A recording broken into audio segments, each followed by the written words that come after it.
केल रॉय जिन्हें टूटी तलवारों की दुनिया के सबसे घातक मास्टरों में से एक माना जाता है। अब जब उन्होंने फिर से फोर्ज चालू किया तो उन्होंने ऐसा काम किया जिसकी किसी ने कल्पना भी नहीं की थी। वो हजारों ब्लेड के टुकड़ों को मिलाकर एक डैमास्कस गुआहू तलवार बनाने जा रहे थे। गुआहू तलवार के ब्लेड टुकड़ों को ठीक से जमाने के बाद कैजी जी एक खास तरह का आयरन कैन निकालते हैं जिसमें चारों ओर जितना कम गैप हो सके उतना अच्छा रहता है ताकि टुकड़े बिखरे नहीं। इसके बाद वो उसमें 4% निकल अलॉय वाला हाई कार्बन स्टील पाउडर भरते हैं जो स्टील की ताकत और लचीलापन दोनों बढ़ाता है। कैन पूरी तरह भरने के बाद वो उसमें थोड़ा ग्रेन एज पाउडर डालते हैं जिससे कार्बन कंटेंट और बढ़ जाए। फिर कैन को पूरी तरह वेल्ड करके सील कर दिया जाता है ताकि उसमें ऑनेक सीजन न जा सके। इसके बाद फर्नेस में गर्म करके फोर्जिंग के जरिए वेल्डिंग शुरू होती है। क्योंकि वो ग्लास ट्यूब गुआन नहीं करना चाहते इसीलिए उन्होंने बहुत सघन तरीके से फोर्जिंग की। फिर इसे स्क्वायर शेप में ढालकर लंबे ब्लॉक में खींचा। इस कई बार की खींचतान से मटेरियल और ज्यादा ठोस हो गया। तय लंबाई पर पहुंचने के बाद उस ब्लॉक को पॉलिश किया गया और बाहरी खोल उतारा गया। फिर उस स्टील को 4 हिस्सों में काटकर आगे की वेल्डिंग के लिए तैयार किया गया। फिर हर हिस्से के क्रॉस सेक्शन को घिस कर साफ किया गया। एसिड से डुबोकर उस पर पैटर्न चेक किया गया। जब सब कुछ सही लगा तो उन्होंने स्टैकिंग वेल्डिंग की। इस बार क्रॉस एंगल्स से वेल्डिंग की गई ताकि चारों स्टील ब्लॉक्स एक दूसरे में पूरी तरह से इंटरवाइन हो जाएं। इसके बाद फिर खींचकर लंबा किया गया। ऊंचाई और चौड़ाई दोनों को कंट्रोल करते हुए सतह की गंदगी हटाने के लिए एक बार और ग्राइंडिंग की गई। फिर लंबाई नापी गई और उसे फिर से 4 हिस्सों में काटा गया। वही प्रोसेस दोहराई गई। एसिड में डुबोकर क्रॉस पैटर्न दोबारा चेक किया गया। फिर एक बार और सील वेल्डिंग करके स्टील ब्लॉक को सिलेंडर शेप में ढाल लिया गया। एक सिरे को फिक्स करके उन्होंने अब ट्विस्टेड स्वर्ल डैमास्कस पैटर्न बनाना शुरू किया। भले ही ये उनके लिए कोई नई बात नहीं थी फिर भी कैजी जी बहुत सावधानी से काम कर रहे थे। आदर्श पैटर्न पाने के लिए उन्होंने पूरे 99 में उस स्टील को घुमाया। बस इसी स्टेप में आधा दिन लग गया। इसके बाद उन्होंने हथौड़े से मारकर स्टील की सतह की ओ एक्साइड लेयर हटाई। इस तरह शुरुआती सारी तैयारियां पूरी हो गईं। अब असली गुआहू तलवार की शेप बनानी शुरू होती है। सबसे पहले उन्होंने अपने दिमाग में जो डिजाइन था उसे ड्राइंग शीट पर स्केच किया, काटा और ब्लेड पर चिपकाया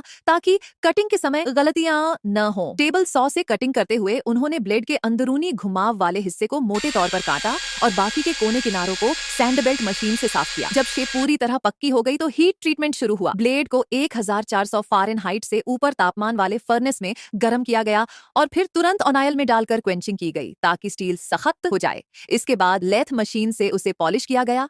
फिर ग्राइंडर से ब्लेड की धार निकाली गई। क्योंकि ये गुआहू तलवार थी इसलिए कैजी जी ने इसकी धार को गहराई में झुकी हुई बनाई। इसके बाद इलेक्ट्रोप्लेटिंग से तलवार के हैंडल पर अपना नाम उत्कीर्ण किया गया। यही उनकी पर्सनल ब्रांडिंग है और इसी वजह से ये तलवार $3000 तक बिक सकती है। फिर हैंड पॉलिश से पूरी तलवार को चमकाया गया और आखिर में उसे एसिड में डुबोकर पैटर्न उभार दिया गया। इससे काले स्टील का रंग और भी गाढ़ा हो गया। इस तरह MS लेवल ब्लेड मास्टर केल रॉय द्वारा खुद बनाई गई ये गुआहू तलवार पूरी तरह तैयार हो गई। इसमें सिर्फ घनी ट्विस्टेड वेव्स ही नहीं है, इसकी धार भी इतनी शार्प है कि कागज चीरना तो जैसे मक्खन काटना हो।